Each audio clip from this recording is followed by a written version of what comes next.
I was a little surprised that LeBron chose not to have a message on his jersey, but here's the caveat. It doesn't affect me one iota. LeBron James has a school where children go to learn. LeBron James has given children the opportunity to go to college free.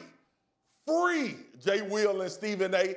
That's actionable. So whether LeBron decides to put something on his jersey or not, I don't give a damn. You can take a look at LeBron James's record when it comes to affecting his community. And if you have a problem with him not putting something on his jersey, you have no leg to stand on based on his history as far as promoting the black community. Stephen A., I'm with you on what you were saying about LeBron and Swagoo. I'm with you too.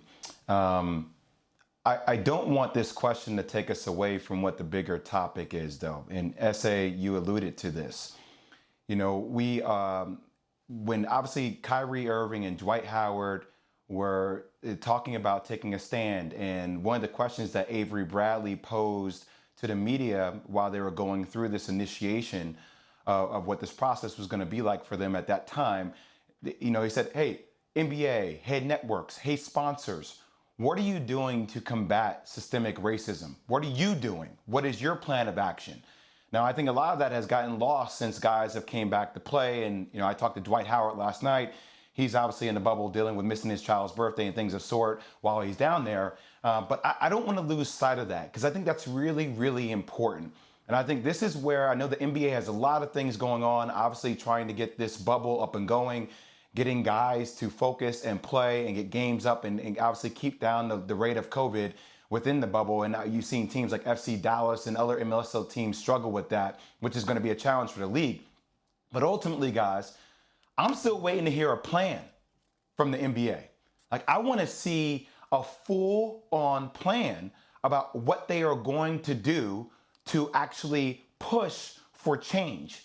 I would still like to hear some owners of teams who, Stephen A., you and I both know the power, Swagoo too, the power that these owners have as it relates to writing or pushing lobbyists to create legislation within their respective states for systemic change, for change. And I think this is what we still need to push for, and we can't let this narrative get away. So as I understand that this is a line item that we're discussing today about LeBron James and, you know, him not having symbolic gestures on the back of his jersey, I agree with you guys. I know what LeBron James stands for, more than the vote. He's pushing for this narrative. I also want to give respect to a guy like Kyle Korver if he chooses to wear Black Lives Matter on the back, because that's the way he's pushing his message and his narrative, which needs to be commended too. But at the end of the day, what is the NBA doing to continue to push the narrative and actually push cement change, Stephen A? That is a big question that I still think we're all waiting to hear the answer on.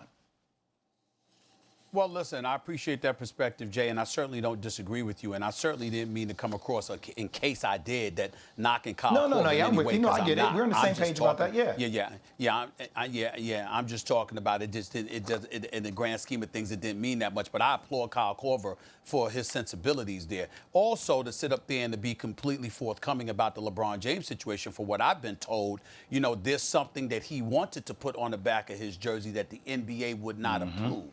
So as a result of that, he said he didn't want to do what they wanted him to do, and that's why he elected to just keep his name on the jersey. So I'm not trying to come across as if, you know, he's some saint because he just had his name on the jersey. What I'm saying is he's bigger than that, and I applaud the fact that he highlighted and articulated his position. It doesn't matter to me whether he had something on the back of his jersey or he didn't, or whether he wanted something and they wouldn't approve it, so he said to hell with it because I'm not going to do what you guys wanted me to do.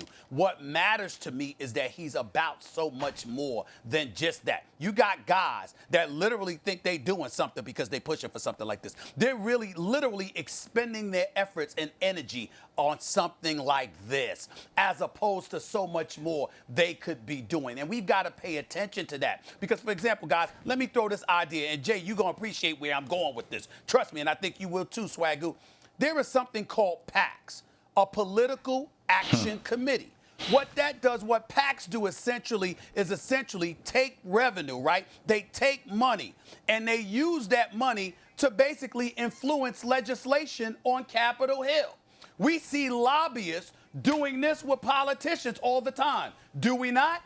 Did anybody ever consider what the NBA players alone? I didn't bring in the fact the NBA, the NFL, and others. I said the NBA players alone. You don't even need all of them.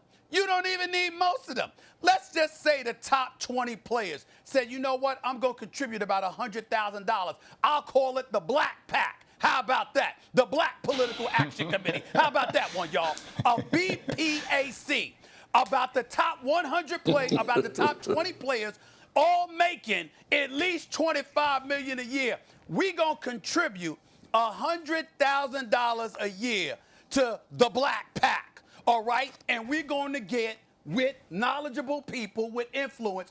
We're going to march up to Capitol Hill, and we're going to make sure certain things are addressed legislatively. Have you ever heard these players talking about something like that? I haven't. Could you imagine if NFL players got Roger Goodell to join that? If NBA players got Adam Silver to join that? Or the owners like the Mark Cubans of the world, as brilliant as he is, the Joe Lakeups of the world and others? Or, just think about that for a second. But we don't hear that. Instead, we got paintbrushes and rolling them in the streets in front of Trump Plaza like that's going to do something.